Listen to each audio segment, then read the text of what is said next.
आमे समस्त जानती जे ईश्वरंक इच्छा बिना गछरे थिबा पत्रटीए भी हली न थाए। ईश्वरंक इच्छा थिला बोली मु किछि मास पूर्वरु आसीथिली झारसुगुड़ार बागडीही झारमुंडा ठारे थिबा महाकालेश्वरंकु दर्शन करिबाको। मंदिर परिसरर वातावरण एते सुंदर थिला जे सेई इच्छा मते पुणी नै आसिला महाकालेश्वरंक पाखकु। मनरे असरंती खुशी अनेक उत्साह। मंदिर रे पाद दौ दौ सबु कष्ट कुआडे उभे गला। कुहंती शिवलिंगंकु छुईबा मना हेले ए मंदिर निजे निजे निज मन कथा जणी ठाकुरंकु निज हाथ रे पूजा करि परिबो। थरे पूजा पूजी सरी गले आत्मा को जे केते शांति मिले से कथा कहिले जानी हेबनी, निजे आसिले ही अनुभव करि हेबो। मंदिर परिसर रे रहिछि दुर्गा, हनुमान और शनि मंदिर।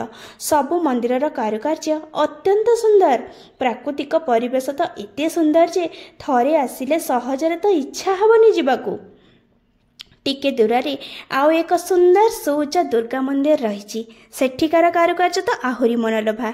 सेठी पहुँची मु भूली भी गली जे मते वीडियो बनैबार अच्छी बोली। छाड़तु जंगल भितर सिना मंदिर गुड़ाक रही सुंदर गछलता सह पल्ली प्रकृतिर दृश्य, किंतु मन मोहिबाकू टिके भी विलंब करिबेनी। दूर तो लागिबो हेले क्लांति अनुभव करि ही पारिबेनी।